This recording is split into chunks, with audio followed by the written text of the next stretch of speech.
Bertanya soal maraknya kasus keracunan MBG ke Presiden Prabowo, wartawan CNN Indonesia harus kehilangan kartu ID peliputan karena dicabut Biro Pers Istana. Insiden itu menuai kecaman keras sejumlah organisasi wartawan.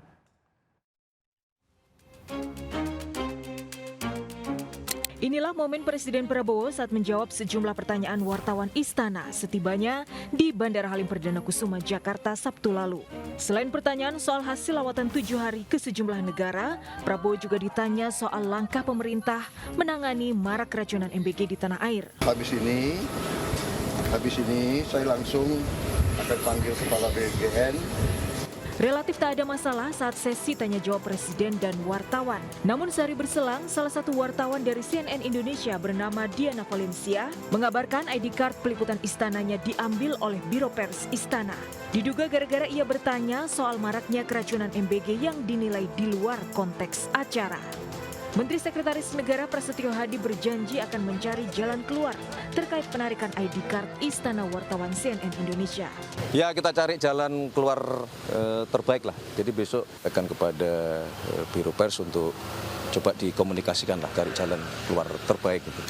Ikatan Jurnalis Televisi Indonesia atau IJTI mendesak Istana menjelaskan insiden penarikan ID kartu wartawan dari peliputan Istana. Kami mendesak kepada Biro Pers dan Media Informasi Istana untuk memberikan klarifikasi penjelasan atas penarikan kartu identitas saudari Diana.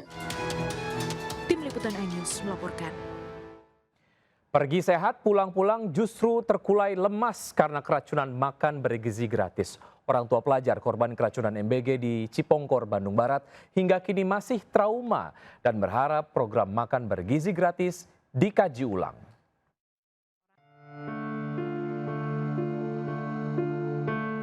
Sejumlah siswa yang alami keracunan makan bergizi gratis masih dirawat di posko darurat Aula Kecamatan Cipongkor, Kabupaten Bandung Barat, Jawa Barat.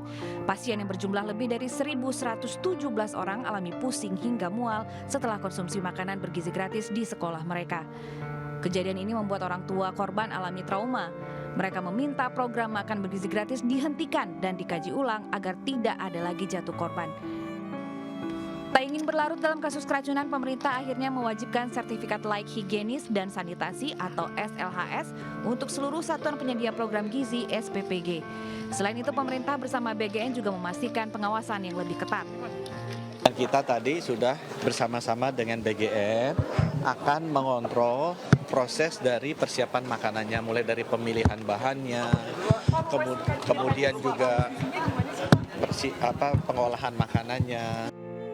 Hingga akhir September, Jaringan Pemantau Pendidikan Indonesia telah mencatat 6.452 anak keracunan MBG di sejumlah daerah di Indonesia. Tim Liputan iNews melaporkan. Pemirsa, naas pesenam muda Indonesia Naufal Takdir Albari meninggal akibat menderita cedera fatal saat menjalani pemusatan pelatihan di kota Penza, Rusia. Sebelumnya ia sempat menjalani perawatan selama 12 hari di rumah sakit di Rusia. Kabar duka kembali diterima dari dunia olahraga Indonesia. Atlet pesena muda Naufal Takdir Albari 19 tahun tewas usai 12 hari menjalani perawatan intensif di Rumah Sakit Gazakarin, Rusia. Sebelumnya ia mengalami cedera fatal saat latihan di The Palace of Sport Training Center, Burtasi, Kota Penza, Sabtu 13 September 2025. Ia mengalami cedera leher serius usai terjatuh ke lubang busa saat berlatih gerakan mendarat dengan palang tunggal. Pihak Federasi Senam Rusia sudah melakukan investigasi dan tengah memastikan kondisi teknis peralatan dan kualitas layanan di pusat pelatihan. Karena kondisi teknis peralatan olahraga dan kualitas layanan yang diberikan jadi perhatian khusus untuk pelatihan para atlet. Federasi Gimnastik Indonesia (FGI) juga menyampaikan bela sungkawa atas kejadian ini. FGI mengaku jika Naufal tengah dipersiapkan untuk mengikuti sejumlah kejuaraan dunia senam artistik tahun ini.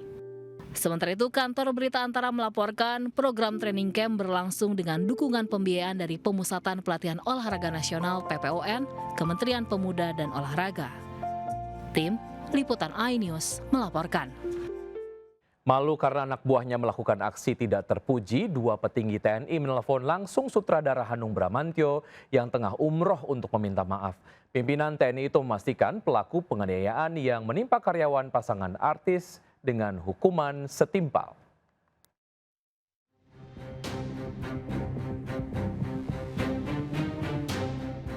Aksi penganiayaan yang dilakukan seorang anggota TNI terhadap Faisal Handri, penjaga rumah pasangan selebriti Zaskia Adiameka dan Hanung Bramantyo, sudah mencapai titik terang. Pelaku N kini sudah ditahan di Pom-Dam Jaya untuk menjalani pemeriksaan dan mempertanggungjawabkan perbuatannya. Bahkan dua pimpinan pelaku sempat menelepon Hanung Bramantyo yang tengah menjalani ibadah umroh dan mengucapkan permohonan maaf. Baru tahu nggak sih Mas, saya baru mudeng kanunya video-videonya 3 hari sebelumnya tuh. Aduh. Iya, betul. Ya, mohon maaf Mas, maaf. Nggak apa-apa. Izin Mas fokus ibadah dulu aja Mas, nanti begitu selesai kita harapkan kita selesaikan dengan baik dan kami yakinkan untuk terus dikawal untuk terkait masalah hukumnya Mas. Iya, matur nuwun sangat. Siap. Terima kasih Mas Hanung. Sebelumnya, video anak artis Zaskia Adiameka dan Hanung Bramantyo KMB 12 tahun mengalami tremor dan trauma usai melihat pengantarnya Faisal Handri dianiaya anggota TNI di jalan.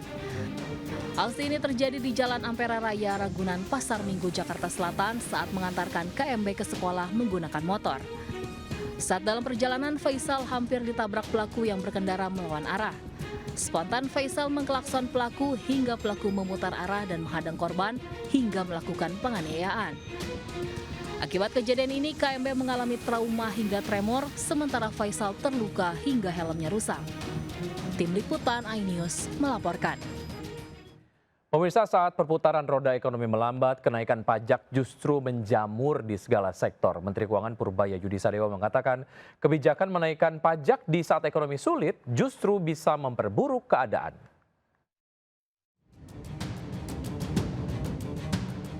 Di tengah melambatnya perputaran ekonomi, masyarakat juga harus putar otak mengatur keuangan mereka. Kenaikan pajak membuat angka yang tertulis di atas slip gaji semakin berkurang. Menteri Keuangan Purbaya Yudi Sadewa menilai kebijakan pajak terus-menerus hanya akan membebani dan semakin melemahkan ekonomi rakyat. Ketika ekonomi melambat, kalau Anda nambahin pajak di semua titik, ekonomi akan melambat lagi, makin lambat. Akibatnya apa? Pendapatan pajak makin turun, kurang, dinaikin lagi pajaknya, ini makin turun lagi. Itu spiral ke bawah. Jadi kita sedang membunuh ekonomi. Menurut Purbaya, pemerintah sebelumnya menjalankan kebijakan setengah-setengah. Sejak dilantik menggantikan Sri Mulyani, Menteri Keuangan Purbaya Yudi Sadewa menghadapi pekerjaan rumah yang tidak sedikit. Mulai dari beban utang negara hingga melambatnya pertumbuhan ekonomi akibat penurunan daya beli. Tim Liputan iNews melaporkan. Tak puas dengan memalak korban, seorang juru parkir liar di Kelapa Gading, Jakarta juga menghajar korbannya dengan potongan besi. Korban dihajar gara-gara menolak bayar tarif parkir sebesar Rp10.000.